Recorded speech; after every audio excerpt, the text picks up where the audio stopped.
Nstudio Digital Radio. Special shout out to T. De Niro who made this interview possible.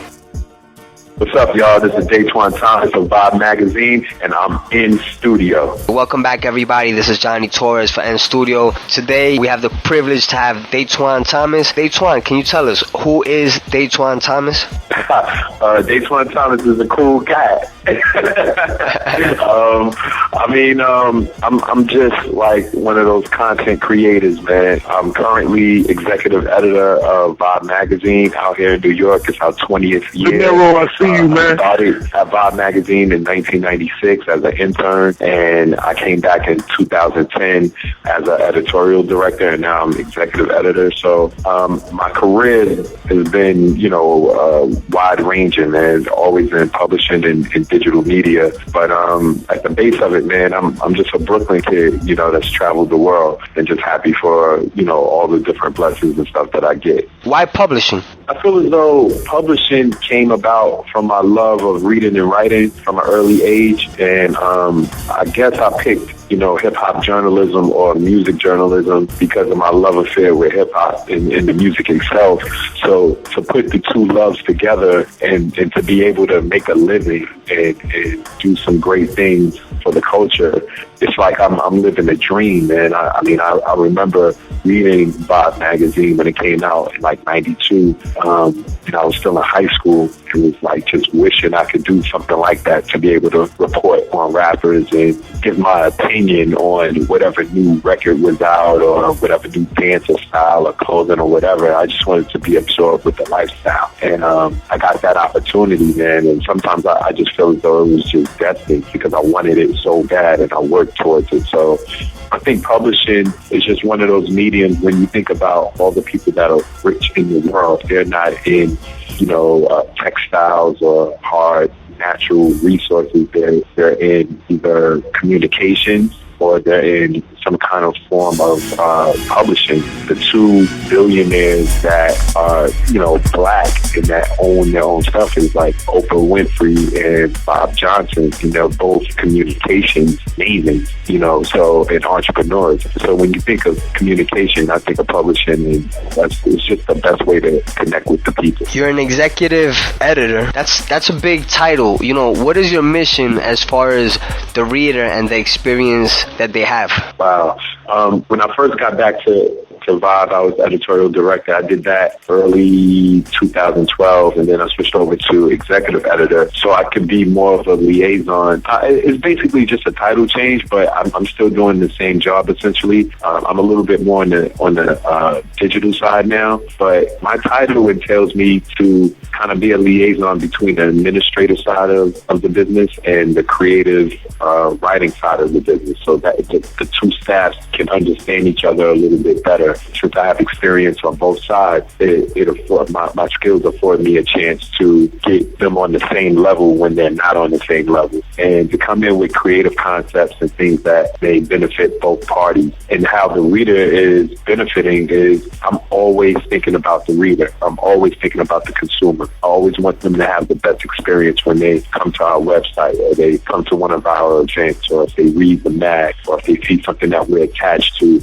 I just want all the experiences and kind of feel that they get from us to be as good or as best as we can provide for them. Vibe is a powerhouse. You guys, have gone from magazines to awards to publishing books. Do you feel like readers are still out there? Because the model has been broken due to like online media and self-publishing.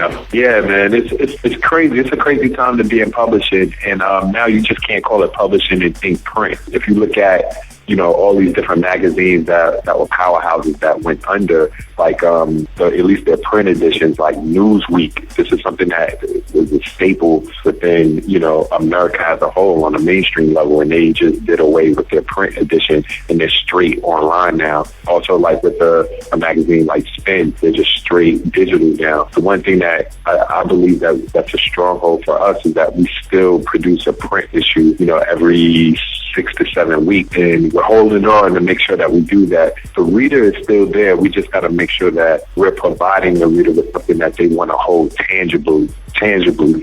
And I feel like digital, of course, it's the wave of the future. It's where we are. Everyone keeps saying, "Oh, digital is the future." No, digital is now. You know what I'm saying? Like, so I feel as though like we have a lot of different consumers on the digital level, but we still have those people that love to see the cover of a mag and flip through it, and when their phone died, they could just pull this mag out, read it on the plane or whatever. So we do it for them. What is your biggest challenge? I think my biggest challenge is also one of my biggest successes, or something that I set a goal as. My goal is to always try to get the ideas that I feel are really good that are in my head and get them out to the people to enjoy or to at least critique and experience. And I would say my biggest obstacle is not being able to make that happen due to creative differences or budget constraints, or the landscape might not be ready for it. Those are like the kind of obstacles that will stunt a really good idea, or an idea I know that can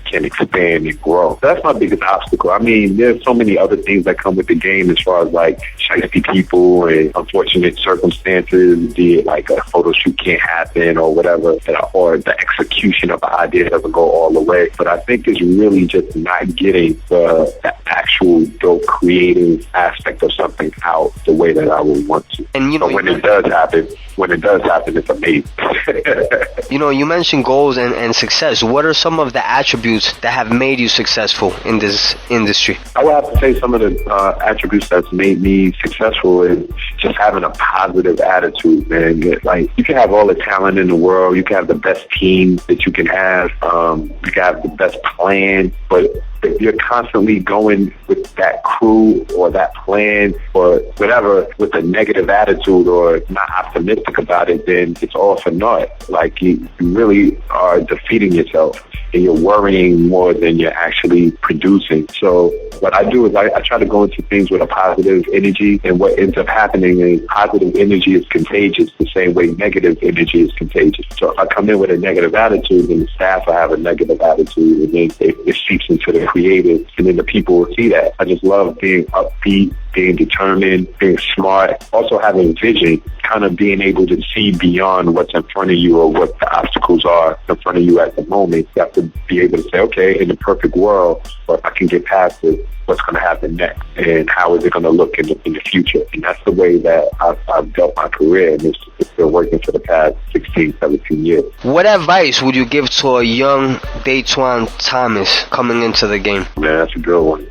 The advice that I would give a young Datwon Thomas, it would definitely be to focus. It's so easy in the entertainment industry to get derailed by all the fanfare, the parties, you know, the girls hanging out with celebs, the money, the lack of money, and it's so many different things that can throw you off your path of being able to create. And when you look back on your career, say if I'm talking to a young Datwon Thomas or someone that really wants to be in this industry in a few, you want to think about 10, 15, 20, 25 years from now, what will your legacy be? Will you just be known as the party person? Will you just be known as the person that hung around celebs and just wrote puff pieces? Or did you actively create and contribute quality to the culture? And that's what I've always been on. I've always been kind of focused on one of my legacy to stand after I'm gone, and for it to be on a solid foundation that this was a hard worker, he did creative concepts, and, you know, he was a good person, you know, very fair. So those are the things that I would tell someone that wants to get in it, because you learn as you go. No one comes equipped with all the tools that you need on this journey. You just learn as you go, and you just hope the journey is as adventurous and fulfilling as you dream it. What do you want to let the people know about you that they don't already know? I think I would like to let the people know that I think people kind of know that I'm a fun-loving individual, but I'm a big music head. I've been getting into a lot of different books lately. Mastery by like Robert Greene. I like to read a lot, but I'm also a ping pong fanatic. Like, I love table tennis, you know what I'm saying? I love go-kart racing. Those are like passions of mine. I also have like a t-shirt and hoodie line called Rec-rm. You can find it online at REC- that's the dash just in the middle, rm.com. So rec-rm.com. And, you know, just have fun, man. I'm married, 3 girls. I got 3 daughters, you know, and just happy about life right now, man. So that's me in a nutshell. Can you just let everybody know how they can reach you? Definitely, man. I'm all social media out, you know what I'm saying? I'm on Facebook. My Instagram is at DATWON, Datwon. You can reach me on Twitter at Daydog, DAYDOG. You can also catch me in Vibe Magazine. We also have our website, vibe.com, VIBE. You know, check it out. I'm up on there. I post a lot of underground hip-hop stuff. That's like kind of like my beat. I just love doing that. And, you know, just get at me. I'm out here, man. You know, just rocking. Hopefully I'll be out there real soon, you know, coming straight from NYC. I'm looking forward to that. Nstudio Digital Radio.